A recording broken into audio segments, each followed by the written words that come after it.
Ko po kung baka hanggang chapter 22 lang tayo para makapag-move forward na tayo sa ating serye sa Efeso. Isama niyo po sa panalangin. Iba po ang Ephesians. Mahirap siyang ituro. Hindi po siya kamukha ng Old Testament. Kapag pinag-aaralan natin ang Old Testament, parang nagre-relax lang tayo. Pero pagdating natin sa New Testament, especially ang Ephesians, nagre-require po ng labor talaga sa pag-aaral para maunawaan po natin. Isama niyo po sa inyong panalangin. Sa Genesis chapter 21, verses 8 to 21, basahin po natin pagkatapos tayo po ay dumulog sa Panginoon sa panalangin. Lumaki ang sanggol at inawat sa pagsuso at nagdaos na malaking handaan si Abraham ng araw na ihiwalay sa pagsuso si Isaac. Subalit nakita ni Sarah ang anak ni Hagar na taga-Ehipto na ipinanganak kay Abraham na nakikipaglaro. Yung word na nakikipaglaro po dito, mali. Sa English translation, laughing. So, sa ibang translation, tinutuya. Mas tama po yung tinutuya. Mamaya makikita po natin.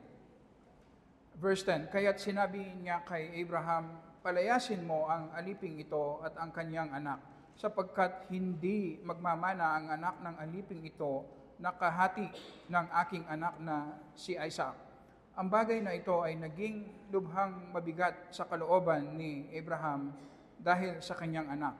Sinabi ng Diyos kay Abraham, huwag kang magdamdam ng dahil sa bata, dahil sa iyong aliping babae.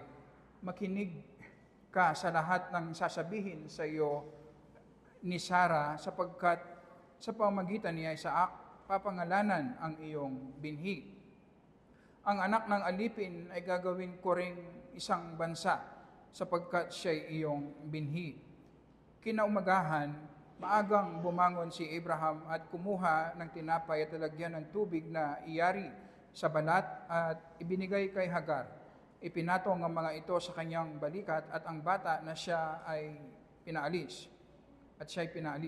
Siya'y umalis at nagpagala-gala sa ilang ng Beersheba. Nang maubos ang tubig sa lalagyang balat, kanyang inilapag ang bata sa ilalim ng isa sa mababang puno. At siya'y umalis at umupo sa tapat ng bata na ang layo ay may isang banat ng pana, at sinabi niya, ayaw kong makita ang kamatayan ng bata. At pag upo niya sa tapat ng bata, siya'y nagsisigaw at umiyak. Narinig ng Diyos ang tinig ng bata, at mula sa langit ay tinawag ng anghel ng Diyos si Hagar at sinabi sa kanya, napano ka, Hagar? Huwag kang matakot sapagkat narinig ng Diyos ang tinig ng bata sa kanyang kinalalagyan. Tumindig ka, itayo mo ang bata at alalayan mo siya sa iyong kamay, sapagkat siya'y gagawin kong isang malaking bansa. Binuksan ng Diyos ang kanyang mga mata at siya'y nakakita ng isang balon ng tubig. Pumunta siya roon at pinuno ng tubig ang lalagyan balat at pinainom ang bata. Ang Diyos ay kasama ng bata at siya'y lumaki at nanirahan sa ilang at naging sanay sa paggamit ng pana. Last verse. Tumira siya sa ilang ng Paran at ikinuha siya ng kanyang ina ng asawa sa lupain ng Egypt. Tayo po ay manalangin. Panginoon, sa unang tingin, Panginoon, parang napakababaw at wala kaming matututunan sa mga bersikulong aming binasa. Pero ito ay iyong banal na salita, eternal na salita. Marami at hindi namin kayang ubusin ang sustansya nito, Panginoon. Tulungan mo po kami sa tulong ng iyong Holy Spirit, maging malinaw sa amin at maging gracious ka na makita namin ang relevance, Panginoon, ng iyong mga salitang ito sa aming mga buhay. At madagdagan, mag-grow ang aming pag-ibig sa aming Panginoong Yesus. Yung gracious ka sa pangalan lamang ng aming Panginoong Yesus. Amen. Amen.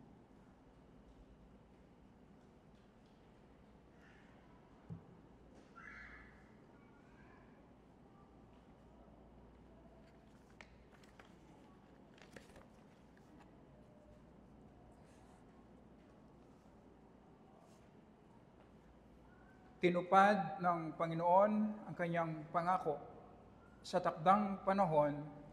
Pagkalipas more or less ng 25 years, ay ibinigay ng Panginoon ang pangakong binhi kay Abraham at Sarah. Sa panahon na si Abraham ay 100 years old na at si Sarah naman ay 90 years old, imposible bilang mga tao na magkaroon pa sila ng anak. Ayon sa kapangyarihan ng Panginoon, ibinigay ang pangakong anak na ang ipinangalanan ay Isaac, na ang ibig sabihin ay laughter, pagtawa. Ang pangalan na ito ay pinapakita ng Panginoon ang kanyang habag, ang kanyang katapatan sa kabila ng napag-aralan natin na pagtawa ni Abraham at Sarah sa pangako ng Panginoon noong una, na ipinapakita nila ang kawalan nila ng pagtitiwala na kayang gawin ng Panginoon ang kanyang pangako.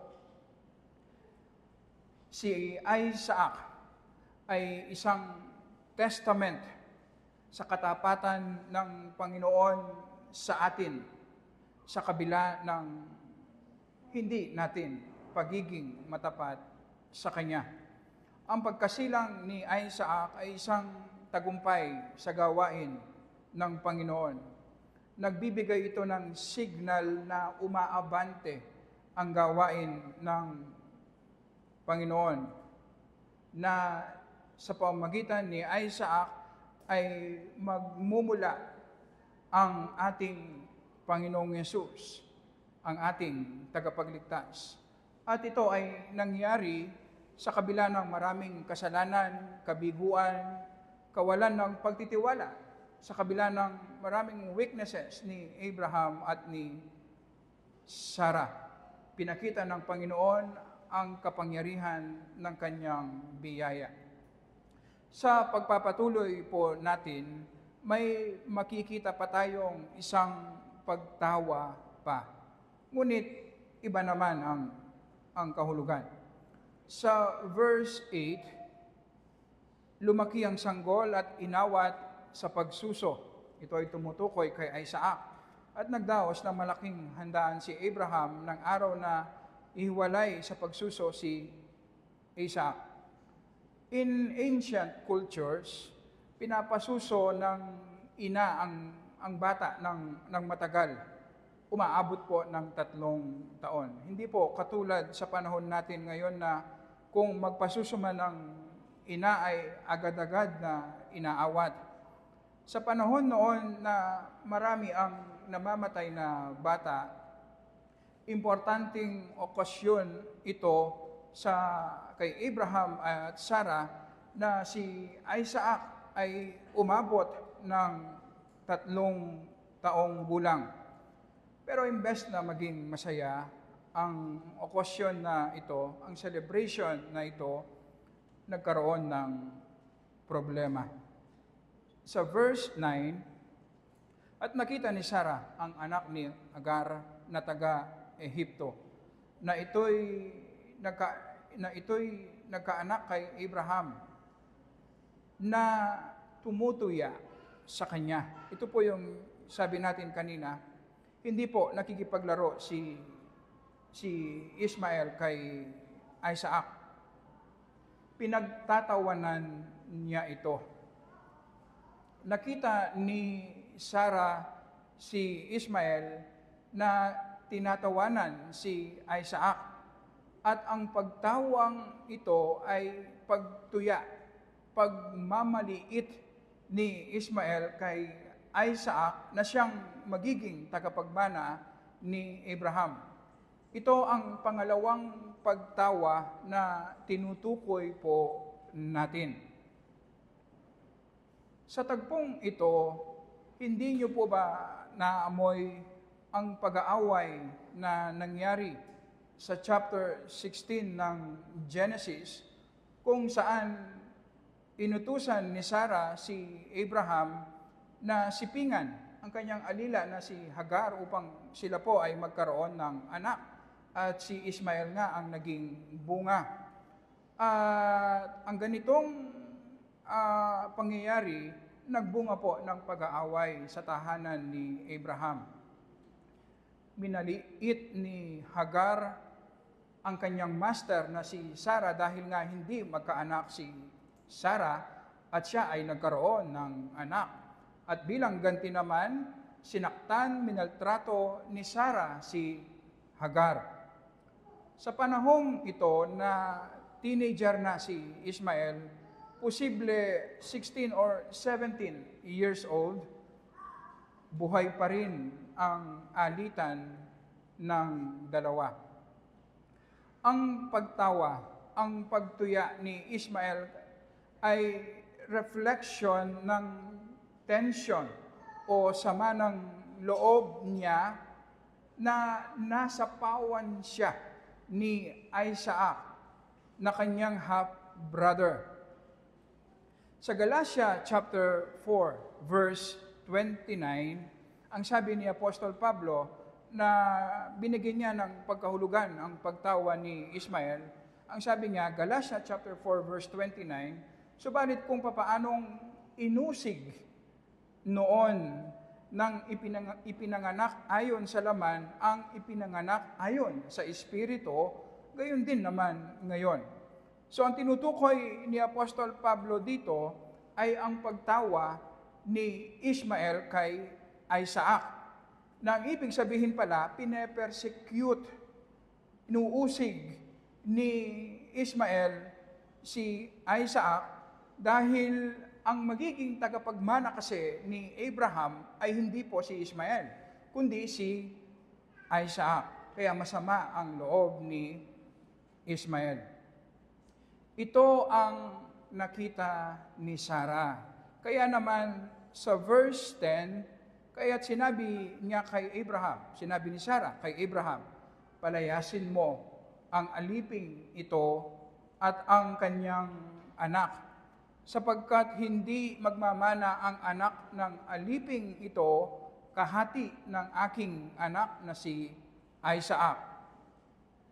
Mahirap na hindi po mag-impute ng masamang motibo kay Sarah, lalo na hindi naging maganda ang nakaraan niya kay Hagar at Ismael. Pero malinaw, at ito ang sinang-ayunan ng ating Panginoon, na ang motibo ni Sarah ay gusto lamang niyang protektahan ang kanyang anak dahil si Ismael na anak din naman ni Abraham kay Hagar ay nais na palitan si Isaac bilang tagapagmana.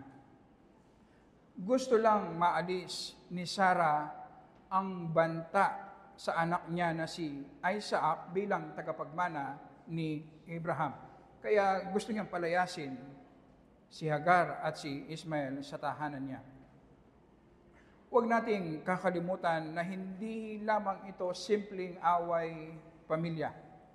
Kay Isaac, ipinangako ng Panginoon na pagmumulan ng lahi ng darating na tagapagligtas. Ito ang ating Panginoong Yesus.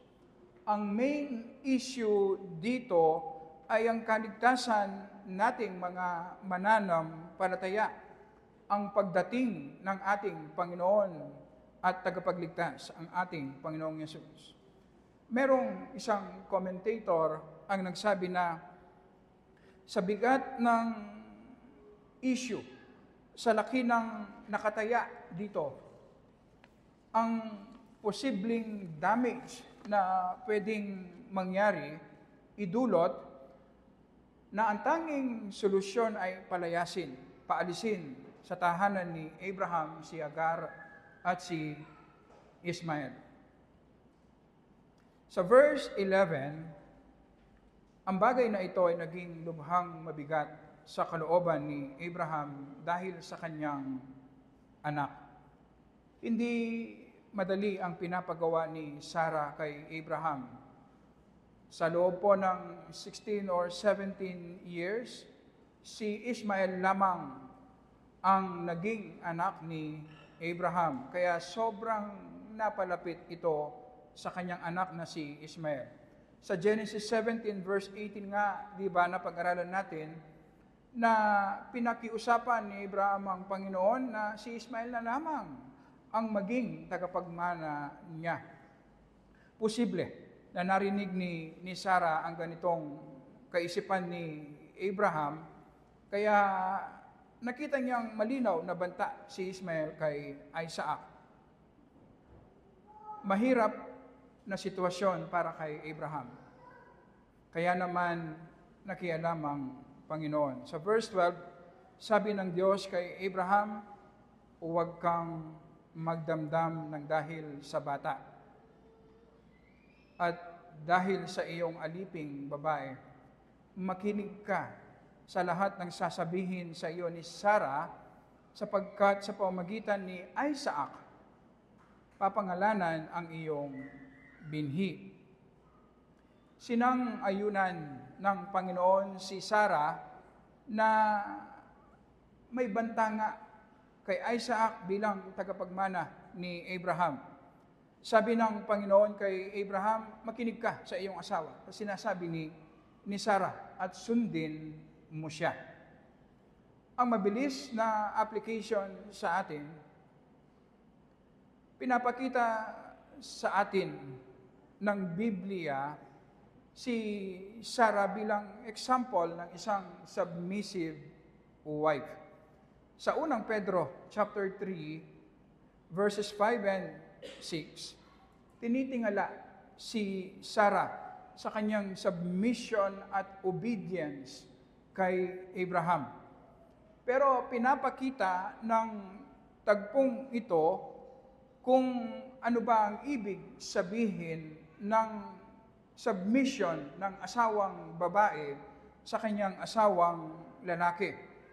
Na sinasabi sa atin na kapag sinasabi ng Bible na ang asawang babae mag-submit sa kanyang asawang lalaki, hindi po sinasabi na susunod palagi ang babae. Palaging oo, palaging yes, sir. Hindi po ganon ang ibig sabihin ng submission. Makikita natin sa tagpong ito na si Sarah na mayroong kasamang respeto ay kinonfront niya, itinama niya si Abraham na kanyang asawang lalaki sa kung ano ang dapat gawin. Kailangang itama, i-rebuke, i-confront ng asawang babae ang kanyang asawang lalaki kapag nakikita na meron itong ginagawang mali. Pero kailangan gawin ito ng merong submission at respeto sa asawang lalaki. Huwag na huwag pong gagawin ng asawang babae na kapag itinatama niya ang kanyang asawang lalaki, para bang kinakausap niya isang bata na sinesermonan at para bang walang dignidad ang asawang lalaki. Alam niyo po ba, kahit sa secular work, kapag ang isang empleyado gusto niyang itama ang kanyang boss na lalaki, gagawin niya na merong respeto, na merong submission. Bakit hindi kayang gawin sa loob po ng tahanan? Na ang pagtama at pag-correct, pag-rebuke ng asawang babae sa kanyang asawang lalaki ay merong kasamang respeto at submission sa authority. Dahil ang Panginoon ang nagbigay ng authority sa asawang lalaki. Sa kabilang banda naman, sa mga asawang lalaki, dahil alam natin na tayo ay makasalanan, marami tayong blind spots. Marami tayong mga kasalanan na hindi po natin nakikita. Ang tunay na nakakakilala sa atin ay ang ating asawang babae, sinasabi sa atin, kailangan natin ang kanilang pagtutuwid. Kailangan nating marinig sa kung papaano nila tayo nakikita. Kailangan nating marinig mula sa kanila kung ano yung mga kasalanan na nagpapatuloy sa atin na hindi po natin nakikita. Kaya naman, kamukha ni Abraham, tayong mga asawang lalaki, pakinggan natin ang lahat ng sinasabi ng ating asawang babae at willing tayong sumunod kung makita natin na sila ay nasa tama at tayo ang nasa mali. Pag ganito ang partnership ng mag-asawa, merong love and humility, mabilis silang lalago at marami silang maiiwasang problema sa buhay.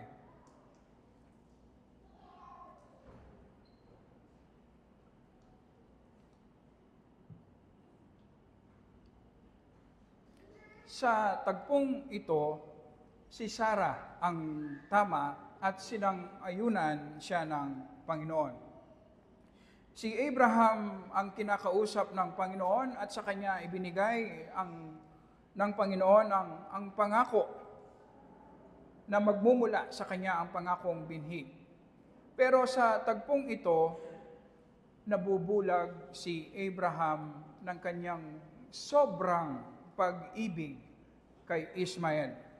Kaya hindi niya nakikita ang malaking banta sa planong pagliligtas ng Panginoon na si Isaac lamang ang magiging tagapagmana at hindi si Ismael.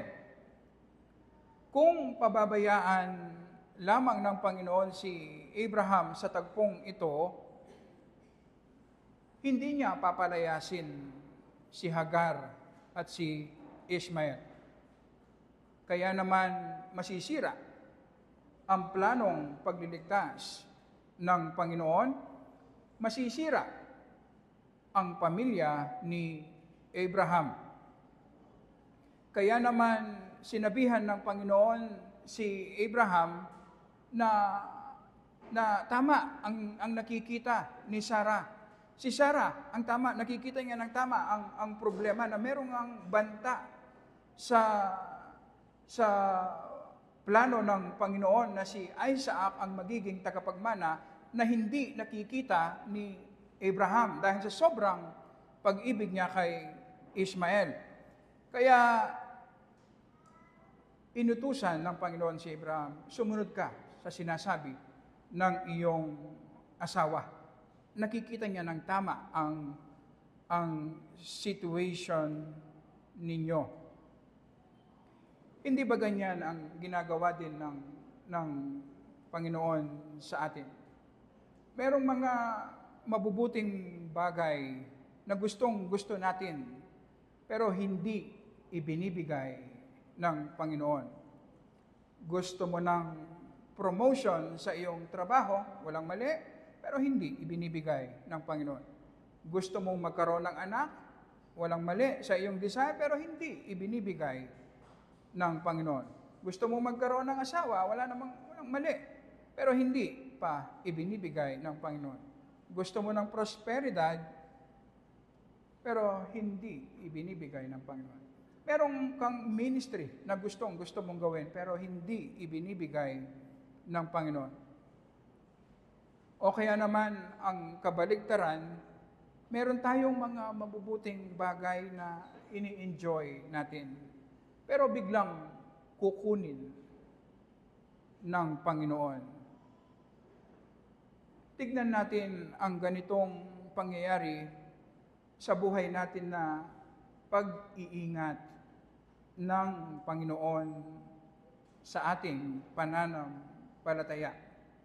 Kung papaanong inutos ng Panginoon na palayasin si Hagar at si Ismael na napakabigat para kay Abraham, at si Abraham naman hindi niya nakikita ang purpose. Dahil blinded ang kanyang puso sa sobrang pag-ibig niya kay Ismael, nakikita ng Panginoon kung ano ang danger, ang damage na pwedeng mangyari. Kaya pinaalis ng Panginoon si Ishmael at si Sarah.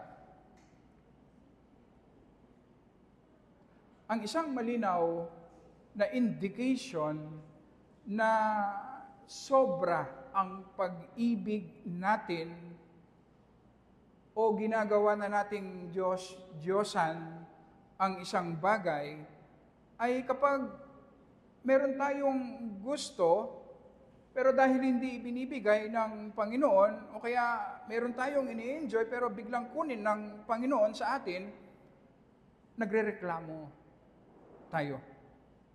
Nanlulupaypay tayo. Magagalit tayo. O kaya magdudulot ito ng sobrang kalungkutan. Ang ibig sabihin, ang bagay na hindi ibinibigay ng Panginoon sa iyo o ang bagay na kinuha ng Panginoon sa iyo ay ginagawa mo ng Diyosan. At yun ang nakikita ng Panginoon. Kaya ayaw niyang ibigay o kaya meron siyang kukunin sa atin. Hindi makatutulong sa ating lakad pananampalataya. Hindi makatutulong sa ating relationship sa Panginoon kung hindi nga ito aalisin o kung ibibigay niya sa atin.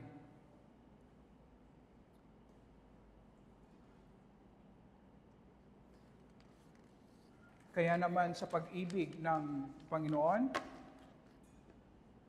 hindi nga ibinibigay yung mga bagay na sobra nating ninanais. O kaya naman aalisin niya yung mga sobra nating ini-enjoy at minamahal na ginagawa na nating Diyosan. Dahil mas mahalaga sa Panginoon na lumago tayo sa ating relasyon sa Kanya kaysa sa maging komportable tayo sa ating buhay sa mundong ito. Ganito ang ginawa ng Panginoon. Kaya niya pinaalis si Hagar at Ishmael sa bahay ni Abraham. Sa Romans chapter 1, sa paghatol ng Panginoon sa mga hentil, ang expression niya ng kanyang poot ay ang pagsabi ng 3 beses. Hinayaan sila ng Panginoon. Pinabayaan sila ng Panginoon. Ang ibig sabihin, ibinigay ng Panginoon kung ano ang gusto nila. At alam niyo po ba, yun po ay expression ng poot ng Diyos. Kapag ibinibigay ng Diyos ang lahat ng gusto natin, ang ibig sabihin, nararanasan natin ang kanyang poot. Sa kabilang banda naman, ang ekspresyon ng pag-ibig ng Diyos sa ating mga mananampalataya ay yung pag-withhold niya. Hindi niya ibibigay kung ano yung gustong-gusto natin. O kaya meron tayong ini-enjoy ng sobra, kukunin niya. Yun ay ekspresyon ng kanyang pag-ibig sa atin. Kaya sa mga ganitong situation, kung naunawaan lang natin ang pag-ibig ng Panginoon sa atin, maunawaan natin ang sinabi ng Panginoon kay Abraham. Huwag kang magdamdam. Kapag merong kinukuha ang Panginoon sa iyo, o meron kang gusto na ayaw ibigay ng Panginoon, huwag kang magdamdam. Huwag natin kakalimutan ang sinabi ni Paul sa Roma chapter 8, na kung hindi pinagkait ng Panginoon ang kanyang kaisa-isang anak para sa ating kaligtasan, ano pang mabuti na hindi nga ibibigay ng libre sa atin. Kung tunay nga makakatulong sa ating pananampalataya, na sinasabi rin sa atin, ano man ang i-withhold ng Panginoon sa atin, ang ibig sabihin hindi natin kailangan at hindi makabubuti sa atin. Sa ating pagpapatuloy, sa Galatia chapter 4, alam po ba natin na ginamit ni Apostol Pablo ang text na ating pinag-aaralan upang i-defend ang mabuting balita na ang kaligtasan ay sa pamamagitan lamang ng pananampalataya kay Jesus. Pagkaalis ni Apostol Pablo sa Galacia, pagkatapos niyang magplant ng mga churches sa Galacia at ituro ang iisang paraan ng kaligtasan, merong mga dumating na false teachers, mga Judaizers, na sinasabi nila ngayon, hindi sapat ang pananampalataya kay Jesus para maligtas. Kailangan ninyong sundin ang mga kautusan ni Moses. Kayong mga hentil, kailangan ninyong magpatuli. Kailangan ninyong maging Hudyo at manampalataya kay Jesus para tunay ngang kayo ay maligtas. At ito ang nilabanan ni Apostol Pablo sa sulat niya sa Galacia, na ang kaligtasan ay sa pamamagitan lamang ng pananampalataya kay Jesus. Sapat ang pananampalataya kay Jesus para sa kaligtasan natin. Kaya naman sa Galatia chapter 4, verse 21, ginamit niya ang text na ating pinag-aaralan, sabihin ninyo sa akin, kayong nagnanais magpasailalim ng kautusan. Hindi ba ninyo naririnig ang kautusan?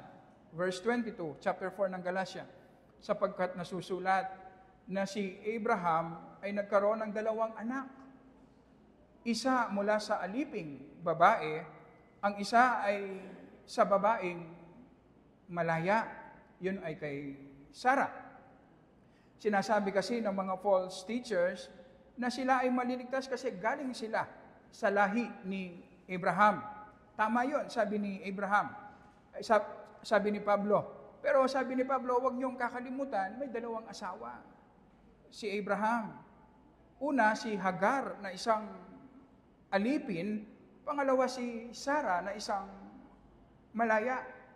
So ang tanong hindi kung connected ba kayo kay Abraham o hindi. Ang tanong kung sino ang inyong ina.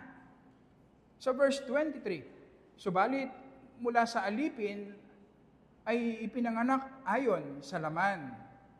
At ang mula sa babaeng malaya kay Sarah ay sa pamamagitan ng pangako. May 2 paraan ng kaligtasan ng inihahambing dito ni Apostol Pablo. Si Hagar at Ismael na sumisimbolo sa paraan ng kaligtasan kung saan ang tao po sa kanyang sariling pagsunod ay ililigtas niya ang kanyang sarili.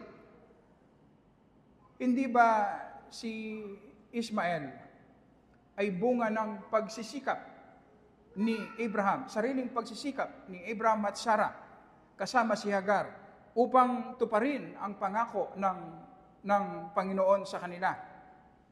Kaya kung papaanong si Hagar at si Ismael ay alipin at pinalaya sa tahanan ni Abraham, sinasabi ni Apostol Pablo ngayon, ganun din yung mga taong nagsisikap na maligtas sa pamamagitan ng pagsunod sa kautusan. Sila ay alipin at sila ay palalayasin, dadalhin sa kapahamakan. Si Sarah naman at si Isaac, sinisimbolo nila ang paraan ng kaligtasan, na ang kaligtasan po ay galing sa Diyos. Ang Diyos ang nagtrabaho at nakakamit ng kaligtasan sa krus sa pamamagitan ng ating Panginoong Yesus. Kaya sinasabi sa atin, ito ay isang pangako na ibinibigay ng libre ng Diyos sa sino mang mananampalataya sa ating Panginoong Yesus. Hindi ba ganyan ang situation ni Isaac? Ipinangako ng Panginoon kay Abraham at Sarah na magkakaroon sila ng anak. Yun ay si Isaac. Pero ang pagdating ni Isaac, hindi yan bunga ng sariling gawa ni Abraham at Sarah. Dumating si Isaac sa panahon na imposibleng magkaanak si Sarah at si Abraham. Pero sila ay nagkaanak dahil ito ay gawa ng Panginoon. Ito ay kilos ng Panginoon. Ito ay provision ng Panginoon. Libre na ibinibigay ng Panginoon. Ganon din ang pagdating ng ating Panginoong Yesus. Dumating siya dahil sa pangako at kapangyarihan ng Panginoon. So ang kaligtasan na ibinibigay ng Panginoon, ito ay galing sa Panginoon, ang Panginoon ang nangako at nagtrabaho at ibinibigay ng libre sa sino mang mananampalataya kay Jesus. Kaya ang sabi ni Apostol Pablo sa verse 28 ng chapter 4, dito po tayo kukuha ng application. At kayo, mga kapatid, tulad ni Isaac, ay mga anak ng pangako. So, tayo ay nasa hilera ni Sarah at ni Isaac na ang kaligtasan natin ay galing sa pangako ng Panginoon, libreng ibinigay sa atin. Dahil sa pananampalataya natin kay Jesus, tayo ngayon ay malaya. Si Hagar at si Ismael ay slave at pinalayas.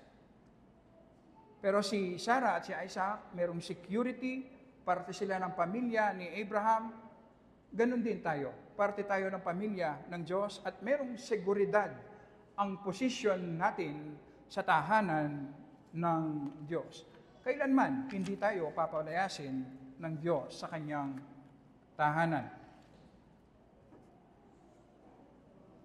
Alam po ba natin na sa Bible tinatawag na pagkaalipin kapag ang isang tao ay nagsisikap na sundin ang kautusan para maligtas? Tinatawag siyang alipin o slave. Ganito po ang kaisipan ng salita ng Panginoon. Dahil tayong mga tao ay makasalanan, anumang pagsisikap na gusto nating gawin para sundin ang mga kautusan, hindi tayo darating sa point na mararating natin ang perfect standard ng Diyos. Hindi. So ang ibig sabihin, kung magpapatuloy tayo sa pagsunod sa kautusan para lamang tayo ay maligtas, ang ibig sabihin hindi tayo titigil sa pagsunod sa kautusan. Ang picture ay parang ganito. Kung ikaw ay tumatakbo sa treadmill, mapapagod ka. Pero ang problema, kung hindi ka titigil, hindi ka lang mapapagod. Mamamatay ka sa sobrang pagod. So ganito po ang picture ng isang taong sumusunod sa kautusan para maligtas. Hindi siya titigil sa pagsunod kahit dahil hindi siya darating sa point na maaabot niya ang perfect standard ng Diyos.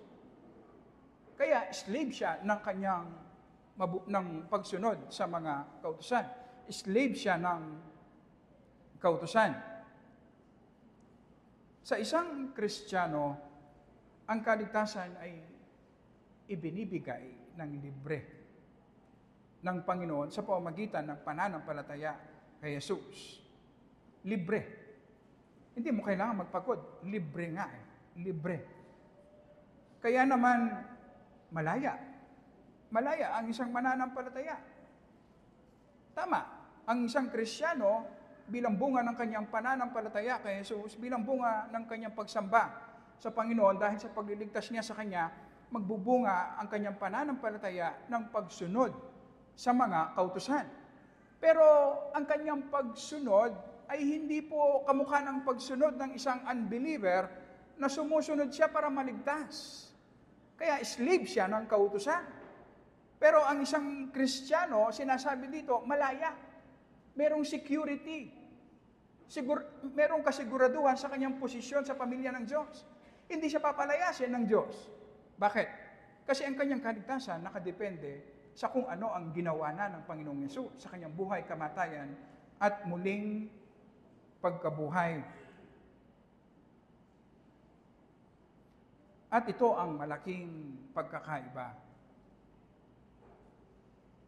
Tayo pong mga mananampalataya, huwag natin kakalimutan, malalim na naitanim sa ating mga puso ang legalism. Huwag po nating isipin na sa tagal nating mananampalataya, magmula pagkabata hanggang tumanda tayo, na-train tayo, na nasusunod tayo sa kautusan para maligtas. Huwag po nating isipin na the moment na ma-convert tayo, agad-agad mabubura ang ganitong klaseng practice. Hindi po. Malalim na nakasulat yan sa ating mga puso. Kaya meron nga nagsabi, tayo mga Kristiyano, mga recovering Pharisees. Hanggang ngayon, nagre-recover pa rin tayo sa maling practice natin na gusto nating bilhin ang pabor ng Diyos sa pamamagitan ng ating pagsunod, sa pamamagitan ng ating paglilingkod. Malalim na nakasulat yan sa ating mga puso. Kaya naman, tayong mga Kristiyano, kahit na ang mga tunay na nanampalataya kay Jesus, sinasabi ng Bible na secured ang ating kaligtasan. Sinasabi ng Bible, kahit kailan hindi tayo palalayasin ng Panginoon sa kanyang tahanan. Kahit kailan, anumang kabiguan, kasalanan ng ating magawa, ay hindi magbabago ang pag-ibig ng Diyos sa atin. Merong security sa ating relationship sa Panginoon. Ito ang objective na katotohanan na sinasabi ng Bible. Pero alam niyo po ba, kung maging honest tayo, hindi natin na-experience, nararanasan ang ganitong security sa ating mga puso. Hindi natin nararanasan na mahal nga tayo ng Panginoon, na parte tayo ng pamilya ng Diyos, na kahit kailan hindi tayo itataboy ng Diyos. Hindi gagawin ng Panginoon sa atin kung anong ginawa niya kay Hagar at Ismael. Dahil sila ay mga alipin, tayo ay anak ng Diyos dahil kay Jesus. Pero hindi yan natin nararanasan madalas sa ating mga puso. Maraming pagkakataon ganito ang ating nararamdaman. Pakiramdam natin, anytime papalayasin tayo ng Panginoon dahil sa ating mga pagsuway. Dahil sa ating mga kabiguan. Parang nararamdaman natin ang kawalan ng seguridad kamukha ni Hagar at ni Ismael. Dahil hindi sila tunay na pamilya, lehitimong pamilya, alam nila na isang pagkakamali lang itataboy sila. Di ba ganyan madalas ang nararamdaman natin tayong mga Kristiyano? Walang kasiguraduhan sa ating relationship. Merong insecurity, instability sa relationship natin sa Panginoon. Parang hindi natin nararamdaman na mahal nga tayo ng Panginoon. Parang kamukha ni Hagar at ni Ismael, ang nararamdaman natin parang tinitiis lang tayo ng Panginoon na anytime pwede tayong isuka ng Panginoon na magkamali lang tayo. Alam niyo po ba, dahil sa ganitong insecurity at kulang sa ating puso, hindi man natin naunawaan, ganito yung gagawin natin para maunawaan po natin ang ating mga sarili. Ganito ngayon ang gagawin natin. Kung ano yung kulang sa ating puso, susubukan nating punan yan. Dahil gusto nga nating maging secure. Pupunan natin yan, madalas ganito ang gagawin natin. Gagawa tayo ng mabuti. Maglilingkod tayo. Magiging masipag tayo sa ministry. O kaya naman, magsisikap tayo upang maging matagumpay tayo sa ating secular work. Upang maramdaman natin na tayo ay importante, na tayo ay pinupuri. Alam niyo po ba, nakakalungkot, ganito madalas ang ginagawa natin. Kaya, anong nangyayari? Mas lalong nagdudulot ng insecurity. Kasi ang pinantatapal natin, yung performance natin. Kung makagawa man tayo ng mabuti at magtagumpay tayo sa ating secular work, pansamantala, mararamdaman natin na secured tayo. Pansamantala, mararamdaman natin na importante tayo. Kasi pinantatapal natin ngayon ang ating mabuting gawa. Ang problema, ganito po ang problema. Minsan lang tayo magkamali. Minsan lang tayo mag-fail. Babagsak tayo. Babagsak tayo. Kapag ang mabuting gawa, ang performance natin, ang basihan ng relationship natin, ng security ng relationship natin sa ating Panginoong Yesus, dalawa ang posibleng maging resulta. Kung magtagumpay tayo, ang ibig sabihin maging masigasig tayo sa ministry, magtagumpay tayo sa ating secular work, magiging proud tayo. Meron tayong ipagmamalaki. Ipagmamalaki natin ngayon ang ating ministry. Mabubuting gawa na ating ginagawa, ang promotion natin sa ating trabaho. At alam niyo po ba, kapag naging proud tayo sa ating ginagawa, ang isang hindi natin maiwasan, palagi nating ibinababa yung iba. Palagi nating sinisiraan yung iba. Para saan? Para maramdaman natin na nakaangat tayo sa kanila. Para maramdaman natin na tayo ay importante. Upang maramdaman natin na secure tayo sa ating performance. At madalas yan, ginagawa natin, ibababa natin ang iba para lang tumaas ang pakiramdam natin sa ating mga sarili. Sa harapan ng Panginoon, hindi mo nakikita na mahina ka kasi nga, meron kang ginagawang performance. Kaya mo. Kaya naman, hindi ka interesado sa prayer. Hindi ka interesado sa Bible reading at meditation. Bakit ka magbabasa? Kaya mo naman. Nagpe-perform ka na eh. O kung nagbabasa ka man ng Bible mo, ritual lang. Walang conviction of sin. Hindi mo nakikita na mahina ka. Hindi mo nakikita na kailangan mo ang kapatawaran ng Diyos araw-araw. Kapag binabasa mo ang Word of God, walang insights. Kapag nagpipray ka, hindi mo nararamdaman ang init ng presensya ng Panginoon. Bakit? Kasi malayo ka sa Diyos. Kasi nagdidepende ka sa iyong performance, hindi sa ating Panginoong Yesus. Yan ang magiging epekto kapag nagdidepende tayo sa ating mabuting gawa at nakakasunod tayo. Magiging proud tayo. Sa kabilang banda naman, the moment na mag-fail tayo, manlulupaypay tayo ng sobra-sobra. Dahil nakabase sa ating performance, sa ating accomplishments, sa ating ministry, ang seguridad ng ating relationship sa Panginoon, the moment na mawala ang mga ito, babagsak tayo. Dahil nakabase sa ating performance, ang pakiramdam na secured tayo sa harapan ng Panginoon, hindi natin kakayanin kapag mayroong pumuna sa ating ginagawa. Magagalit tayo. Kasi sinisira nila yung seguridad natin. Hindi natin kakayanin ang kabiguan kasi nawawala yung security natin. Ang security natin, success. Kapag nawala ang success, babagsak. Mahirap tanggapin. Hindi natin kakayanin ang magkasala. Kapag ang basis ng ating relationship sa Panginoon ay ang ating obedience, the moment na magkasala ka, babagsak ka ng sobra. Hindi mo kakayanin. Wala kang power na mag-repent, na i-humble ang iyong sarili. So ano ang solusyon?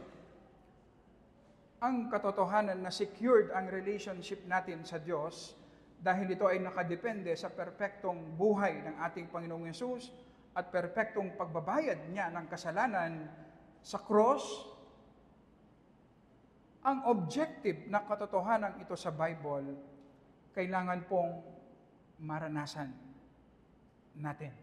Maranasan natin. Kailangan nating magsikap upang ang katotohanan tayo ay secured sa pamamagitan ng ating Panginoong Yesus ay maging totoo sa atin. Kailangan nating magsikap sa ating daily devotion na palagi sa pamamagitan ng marubdob na pagpapaalala sa ating sarili na every time na tayo ay mag-fail, magkasala, gamitin natin ang mga ito upang i-remind natin ang ating sarili na sa kabila ng pagiging bigo at makasalanan ko, bakit tinanggap ako ng Diyos na matuwid, alang-alang kay Jesus? Na ang pagtanggap ng Diyos sa akin ay hindi nakadepende sa aking performance. Hindi nakadepende sa kung ano ang pwede kong ibigay sa Panginoon, kundi nakadepende sa kung ano ang ginawa ng aking Panginoong Yesus para sa akin. Alam niyo po ba, ganito ang mangyayari. Kung araw-araw na nire-remind natin ang ating sarili sa katotohanan ito, darating ang point, mararamdaman natin na mahal tayo ng Diyos. Darating ang point, mararamdaman natin na secured tayo. Darating ang point, mararamdaman natin na mahalaga tayo dahil sa ginawa ng ating Panginoong Yesus para sa atin na makasalanan. At huwag niyo pong isipin na walang pagbabagong may dudulot yan sa ating mga puso. Kapag naramdaman natin at naging totoo sa atin, naging sufficient sa atin ang Panginoong Yesus, marami sa gusto natin, dati, marami sa gustong makamit natin, ninanais natin, ngayon, kahit wala na, kahit hindi na ibigay ng Panginoon, merong contentment. Bakit? Kasi puno na ang iyong puso sa pag-ibig ng Panginoon. Yung sobrang desire, yung idolatry, ang ibig sabihin namatay na. So ang worship mo ngayon ay ang Panginoon. Dahil ang Panginoon ang sinasamba mo sa iyong puso, at dahil sapat ang Panginoon para sa iyong puso, ano man ang kalagayan mo kasalukuyan, gaano man kahirap, o ano man ang kulang ang nakikita mo, the moment na mag-worship ang iyong puso, magiging kontento ka. Magiging masaya ka. Kung ano ang meron ka at sa kung saan ka inilagay ng Panginoon. So ganito pala ang problema natin. Hindi dahil marami tayong kulang kaya nagrereklamo tayo. Hindi dahil maraming hindi binibigay ang Diyos kaya hindi tayo masaya. Ang problema, hindi tayo sumasamba.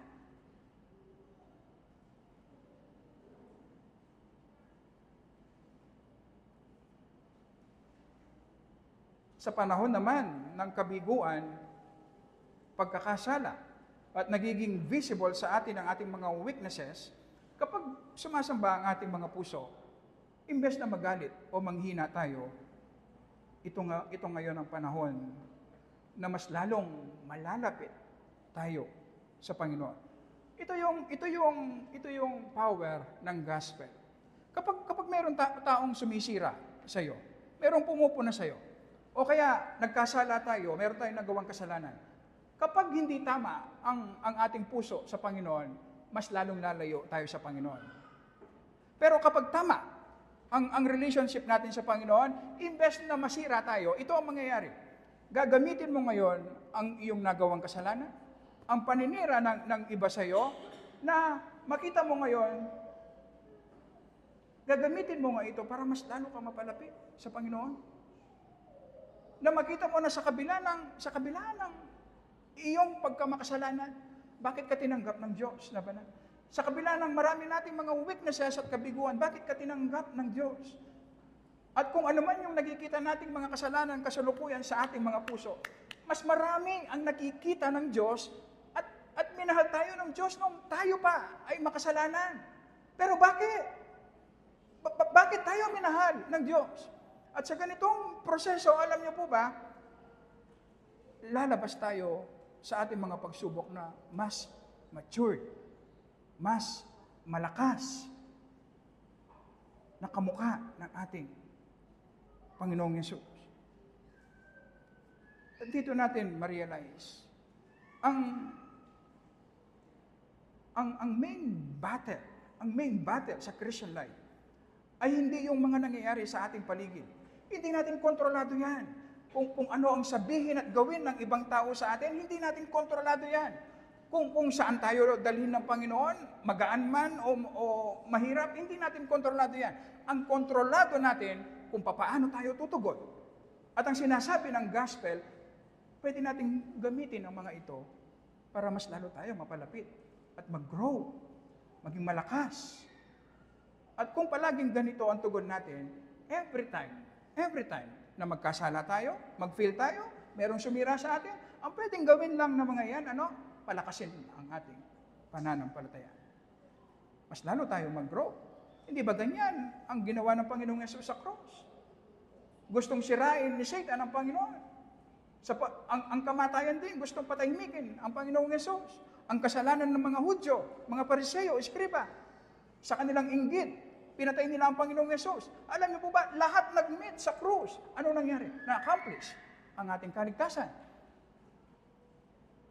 Ganyan din ang ginagawa ng Panginoon sa bawat isa sa atin. Kailangan lang tayong tumugon ng tama at mag-worship.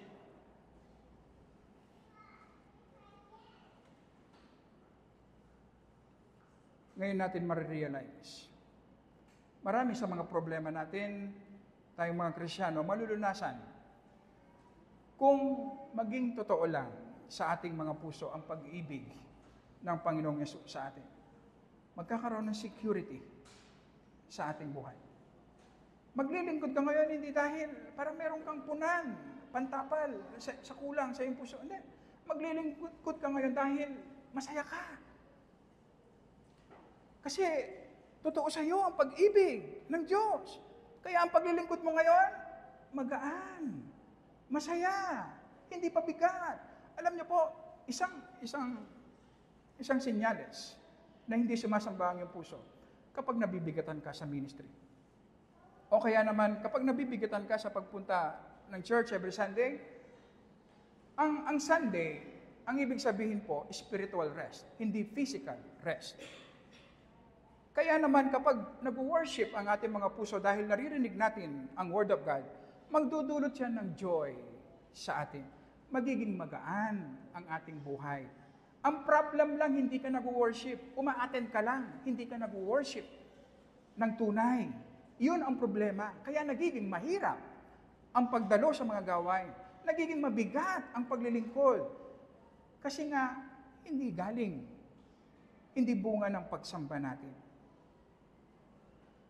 Kung maging totoo lang sa ating mga puso, na mahal tayo ng Panginoon, niligtas tayo sa kabila ng ating pagiging makasalanan, ganito po ang disenyo ng Panginoon, magiging masaya at magaan ang buhay pananampalataya. Kung mabigat ang buhay Kristiyano mo ngayon, ang ibig sabihin, hindi ka nag-worship kasi hindi ka nag-worship. Ang kailangan mo ay mag-worship. Kaya kailangan natin ang ating daily devotion sa Word and prayer, araw-araw. Kung ikaw ay nandito at hindi mananampalataya, kamukha mo si Hagar at si Ismael, na alipin at papalayasin ka ng Diyos, dadalhin kayo sa impyerno bilang kabayaran ng iyong mga kasalanan. Ang tanging paraan ay manampalataya ka kay Jesus, na siyang ipinangako ng Diyos na sa pamamagitan ng kanyang perpektong buhay at perpektong pagbabayad ng kasalanan sa krus. Kung ikaw ay magdidepende lamang kay Jesus para sa iyong kaligtasan, sinasabi ng Bible, tatanggapin kang banal ng Diyos sa kabila ng pagiging makasalanan mo, alang-alang kay Jesus. Alang-alang kay Jesus. Kaya ang panawagan ng Panginoon, manampalataya ka sa ating Panginoong Yesus para sa iyong kaligtasan. Tayo po ay mag-pray at awitin natin ang ating closing hymn pagkatapos. Maraming salamat po, Panginoon, sa iyong biyaya, sa iyong mga salita na nagbibigay ng kalinawan sa aming mga puso. Tunay nga, Panginoon, na masyado kaming ignorante sa iyong mga salita, sa karumihan ng aming mga puso, sa iyong kaparaanan, sa iyong disenyo, sa kung papaano ka kumikilo sa aming mga buhay, ignorante kami, Panginoon. Masyado kaming nasanay sa kadiliman. Masyado kaming nasanay sa maling kaparaanan, Panginoon. Kaya naman, nagiging mahirap at mabigat ang buhay pananampalataya. Pero sa iyong biyaya, Panginoon, hindi mo kami pinababayaan na manatiling ganito. Sa pamamagitan ng iyong mga salita, tinuturuan mo kami paunti-unti. Salamat sa iyong patience sa amin. Salamat sa overruling grace mo, Panginoon, na sa maraming nagagawa naming kasalanan, imbes na makasira sa amin, bakit ginagamit mo upang mas lalo kaming mag-grow at umabante sa ginagawa namin, sa relationship namin sa iyo, Panginoon. Salamat sa iyong mercy sa amin, na nakikita mo ang aming ignorance, ang aming mga weaknesses, ang aming mga kasalanan na sa aming mga sarili hindi namin kaya, Panginoon. Pero tinutugunan mo ang aming mga pangailangan dahil merciful ka, Diyos. At ang lahat ng ito ay pinakita mo sa krus ng aming Panginoong Yesus. Ang iyong grace, ang iyong love, ang iyong mercy, ang iyong holiness, ang iyong wisdom. Panginoon, ang simpleng dalangin po namin, Panginoon, gawin mong totoo sa amin ang iyong pag-ibig sa aming mga puso. At yun lamang, Panginoon, sapat na sa lahat ng aming pangailangan para sa luwalhati ng aming Panginoong Yesus. Amen. At amen.